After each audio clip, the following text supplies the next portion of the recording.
పాడేరు నియోజకవర్గం నుంచి మన పార్టీ తరపున ఎన్నిక కాబడ్డ జెడ్పీటీసీలు ఎంపీటీసీలు అందరూ కూడా ఈరోజు అందరం కూడా ఇక్కడ కలవడం జరుగుతూ ఉంది. దాదాపుగా 85 చోట్ల పాడేరు నియోజకవర్గంలో ఈ ఎన్నిక జరిగితే మన పార్టీ తరపు నుంచి 57 స్థానాలు మనం గెలిచాం. ఈరోజు మామూలుగా అయితే ఈ ఓవరాల్ ఎమ్మెల్సీ స్థానాలు కూడా ఏదైతే జరుగుతూ ఉందో, పోటీ జరుగుతూ ఉందో, ఇందులో మామూలుగా అయితే ఎవరు తెలుగుదేశం పార్టీ పోటీ పెట్టకూడదు. నైతిక విలువలు ఉన్న ఏ పార్టీ అయినా పోటీ పెట్టకూడదు. ఎందుకంటే 600 చిల్లర స్థానాలు మనం గెలిచినాం. వాళ్ళు గెలిచింది కేవలం 200 చిల్లర స్థానాలు వాళ్ళు గెలిచినారు. వాళ్ళకు మధ్య తేడా దాదాపుగా 387 స్థానాలు వాళ్ళకు మనకు తేడా ఉంది. గెలిచిన వాళ్ళంతా కూడా మన పార్టీ గుర్తు మీద, మన పార్టీ జెండా మీద గెలిచినాం. వాళ్ళ సైడ్ అయినా అంతే, మన సైడ్ అయినా అంతే. మరి అటువంటప్పుడు మెజారిటీ లేనప్పుడు ఎవరైనా కూడా పోటీని పెట్టకూడదు. మామూలుగా మీ జగనే ముఖ్యమంత్రి స్థానంలో ఉండి ఇటువంటి పరిస్థితి కనుక ఉంటే, వాళ్ళకే కనుక మెజారిటీ కనుక ఉంటే అసలు మనం పోటీ పెట్టుండే వాళ్ళమే కాదు. ఎందుకు పోటీ పెట్టాలి? ఎందుకు డబ్బులు ఇచ్చి కొనుగోలు చేయాలి? వేరే పార్టీ గుర్తు మీద గెలిచిన వాళ్ళను ప్రజలు వాళ్లకు ఓట్లు వేసింది ఆ పార్టీ గుర్తును చూసి, ఆ పార్టీ పేరు చెప్పి, ఆ పార్టీ గుర్తును చూసి, ఆ పార్టీ తరపున వెళ్ళి ఓట్లు అడిగిన తర్వాత, గెలిచిన తర్వాత అటువంటి వాళ్ళను మనం ముఖ్యమంత్రిగా ఉన్నాం కదా, పోలీసులు మన చేతుల్లో ఉన్నారు, అధికారులు మన చేతుల్లోనే ఉన్నారు, డబ్బులు మన దగ్గర దండిగా ఉన్నాయి కాబట్టి ఆ డబ్బులు మనం ఖర్చు చేసి మనం ఎటువంటి పరిస్థితుల్లో అధర్మంగా అయినా కూడా మనం గెలిచాలి కదా అని ఆలోచన చేసి అదే కార్యక్రమం ముఖ్యమంత్రిగా ఉన్న వ్యక్తిగా మనం చేసి ఉంటే అది ధర్మమేనా? ఇది ధర్మం కాదు. చంద్రబాబు నాయుడు నైజం మాత్రం చూపిస్తానే ఉన్నాడు. ఈ రోజుకి కూడా అధర్మంగా యుద్ధం చేసే కార్యక్రమం జరుగుతూనే ఉంది. అధర్మంగా యుద్ధం చేసే కార్యక్రమంలో భాగంగా మన పార్టీ తరపు నుంచి ఎవరైతే గెలిచినారో వాళ్ళందరికీ ఫోన్లు చేయడం, లేదా వాళ్ళ దగ్గరికి మనుషులను పంపించడం, నీకు 5 లక్షలు ఇస్తా, నీకు 10 లక్షలు ఇస్తా, వస్తావా అని పిలవడం, అడగడం. ఎంత మటుకు అంటే రాజకీయాలలో విలువలు అనేటివి పూర్తిగా అట్టడుగు స్థానంలోకి తీసుకొని పోయే కార్యక్రమం జరుగుతూ ఉంది. ఏ రోజైనా కూడా ఒక రాజకీయ నాయకుడు ఎదగాలంటే మాత్రం విలువలు, విశ్వసనీయతతో కూడిన రాజకీయాలు చేస్తేనే ఆ రాజకీయ నాయకుడు ఎదుగుతాడు. ఏ రోజైతే మనం మన క్యారెక్టర్ని అమ్ముకుంటామో, ఏ రోజైతే మనం విలువలను, విశ్వసనీయతను రెండింటినీ కూడా పక్కన పెట్టి రాజకీయాలు చేయాలని ఎప్పుడైతే మనం ఆలోచన చేస్తామో అప్పుడు ప్రజలకు సమాధానం చెప్పడం కథ దేవుడు ఎరుగు, ఇంట్లో కూడా మనకు గౌరవం ఉండదు, ఇంట్లో కూడా మనకు గౌరవము, వాల్యూ ఉండదు అన్న సంగతి ప్రతి ఒక్కరూ కూడా గుర్తుపెట్టుకోమని కోరుతా ఉన్నాను. నేనైతే నా జీవితంలో రాజకీయాలు నేను అట్టే చేశాను. నేను కాంగ్రెస్ పార్టీ నుంచి బయటకు వచ్చినప్పుడు వెనక్కి తిరిగి చూస్తే నా వెనకాల ఎవరు లేరు. నేను మా అమ్మ ఇద్దరమే బయటకు వచ్చింది. నాతో పాటు కొంతమంది ఎమ్మెల్యేలు వస్తామంటే కూడా నాతో పాటు రావాలనుకున్న ఎవరైనా కూడా రాజీనామా చేసి రావాలా అని చెప్పి ఈరోజు అక్కడి నుంచి మొదలు పెడితే కేవలం ఇద్దరం పార్టీ నుంచి బయటకు వచ్చి మొదలు పెడితే ఈరోజు దేవుని దయతో ప్రతి అడుగులోనూ కూడా విలువలతో కూడిన రాజకీయాలే చేశాము, విశ్వసనీయతతో కూడిన రాజకీయాలే చేశామని గర్వంగా తలెత్తుకొని కూడా చెప్పగలుగుతాం. ఎందుకు మొన్న ఎలక్షన్లే 2014 ఎలక్షన్ మీ అందరికీ గుర్తుండే ఉంటుంది. మనం ఓడిపోయాం. ఆ ఎలక్షన్ ఓడిపోయేటప్పుడు కూడా నా దగ్గరికి చాలామంది వచ్చినారు. మన వాళ్ళే నా దగ్గరికి కూడా వచ్చినారు. మన మంచి కోసమే చెప్పారు, నా మంచి కోసమే చెప్పారు. అన్న చంద్రబాబు నాయుడు ఇష్టం వచ్చినట్టు అబద్ధాలు ఆడుతూ ఉన్నాడు, రైతులకు రుణమాఫీ అంటూ ఉన్నాడు, మహిళలకు రుణమాఫీ అంటూ ఉన్నాడు, ఇంటింటికి ఉద్యోగం అంటున్నాడు, ఉద్యోగం ఇకపోతే 2000 అంటున్నాడు, ప్రతి ఒక్కరికి 3 సెంట్ల స్థలం అంటూ ఉన్నాడు. ఈయన చంద్రబాబు నాయుడు అంటూ ఉన్నాడన్నా, మనం కూడా అనకపోతే ఎట్టా, మనం కూడా రైతులకు రుణమాఫీ చేయకపోతే చేస్తామని చెప్పకపోతే ఎట్టా, ఫస్ట్ చెప్పేసేయండి నా, మళ్ళీ సంగతి మళ్ళీ చూస్తాము అని నాతో కూడా చెప్పినారు. కానీ చెయ్యలేనిది, జరగనిది చెప్పడానికి మీ జగన్ ఇష్టపడాల, అబద్ధం చెప్పనందుకు ఆ ఎన్నికల్లో మనం ఓడిపోయినాం. ఆ ఎన్నికల్లో మనం ఓడిపోయి ప్రతిపక్షంలో కూర్చున్నాం. దాని తర్వాత చంద్రబాబు నాయుడు పరిపాలన చేశాడు. అడ్డగోలుగా ఆయన చెప్పినవన్నీ అబద్ధాలు అని చెప్పి ప్రజలందరూ కూడా నమ్మేట్టుగా, ప్రజలందరికీ కనిపించేట్టుగా చంద్రబాబు నాయుడు అనే వ్యక్తి ప్రజలను మోసం చేశాడు అన్నది తెలిసేట్టుగా ఆ తర్వాత 2019 ఎన్నికలు వచ్చేసరికి ఏకంగా చంద్రబాబు నాయుడు అనే వ్యక్తికి డిపాజిట్లు కూడా దక్కని అందువనమైన పరిస్థితులకి పోయాడు. 2019లో మనం అధికారంలోకి వచ్చినాం. మన మేనిఫెస్టోలో చెప్పింది ఏది కూడా పలాని మాట చెప్పినామనంటే ఒక్క మాట కూడా తప్పకుండా మొట్టమొదటిసారిగా రాజకీయాలలో విలువలు అంటే ఏమిటి, విశ్వసనీయత అంటే ఏమిటి అనే పదానికి మనం అర్థం తీసుకొస్తూ అడుగులు వేశాం మొట్టమొదటిసారిగా. ఇంతకుముందంతా మేనిఫెస్టో అంటే చెత్తబుట్టలో వేసే డాక్యుమెంట్. మొట్టమొదటిసారిగా మేనిఫెస్టో అంటే చెత్తబుట్టలో వేసే డాక్యుమెంట్ కాదు. మేనిఫెస్టో అని అంటే ఒక బైబిలు, ఒక భగవద్గీత, ఒక ఖురాన్ అని చెప్పి మొట్టమొదటిగా నిర్వచనం మారుస్తూ చెప్పిన ప్రతి మాట కూడా నెరవేర్చాం. ఒక 10% జనాభాలు మాత్రం చంద్రబాబు నాయుడు మోసాన్ని నమ్మారు. చంద్రబాబు నాయుడు క్యాంపెయినింగ్ ఇంటింటికి పోయినప్పుడు వాళ్ళ ఎమ్మెల్యేలు చేసిన క్యాంపెయిన్ పిల్లలు కనపడితే నీకు 15,000, నీకు 15,000, నీకు 15,000, నీకు 15,000 సంతోషమా అని అడిగే క్యాంపెయిన్.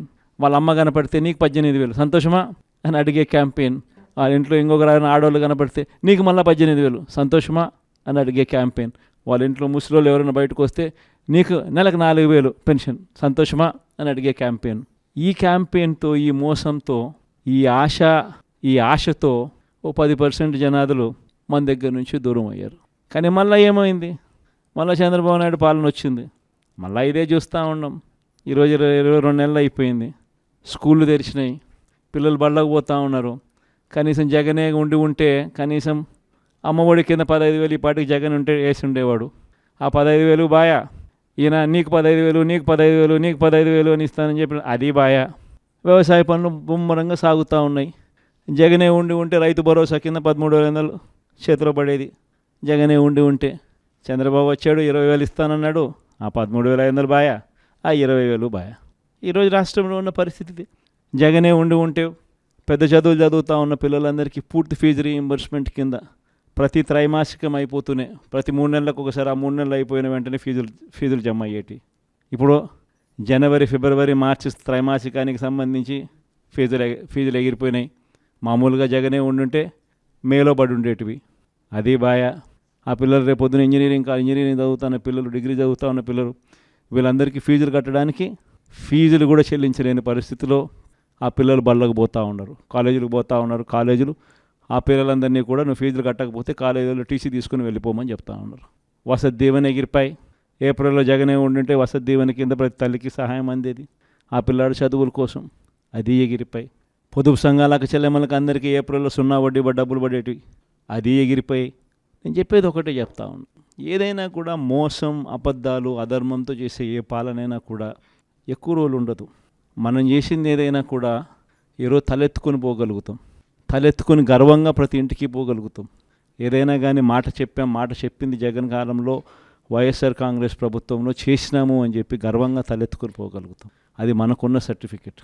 కానీ ఇదే చంద్రబాబు నాయుడు మనుషులు, చంద్రబాబు నాయుడుకి సంబంధించిన లీడర్లు, చంద్రబాబు నాయుడుకి సంబంధించిన ఎంపీటీసీలు, చంద్రబాబు నాయుడుకి సంబంధించిన జెడ్పీటీసీలు ప్రజల్లోకి పోగలుగుతారా?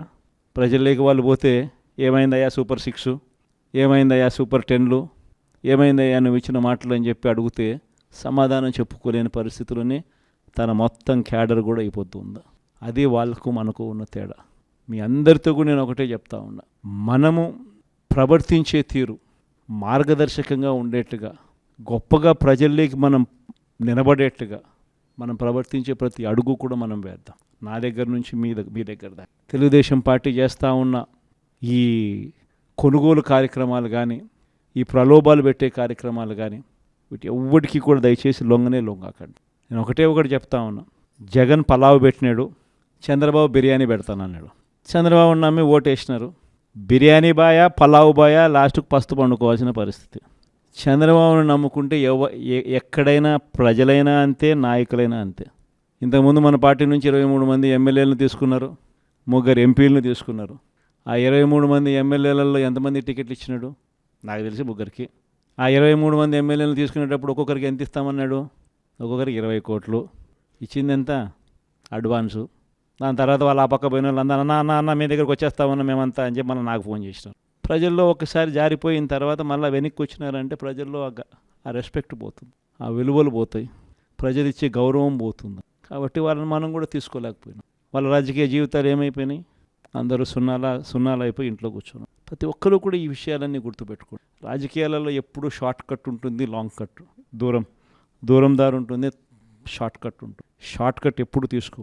రాజకీయాలలో ఏ రోజైనా కూడా నిలబడాలి అని అంటే, ప్రజల మన్ననలు ఉండాలి అని అంటే, ప్రజల్లో గౌరవం ఉండాలి అని అంటే, కష్టమైనా కూడా మనం తీసుకునే దారి విలువలతో కూడిన దారి, విశ్వసనీయతతో కూడిన దారి తీసుకోవాలి. ఇదే నేను పాటిస్తాను.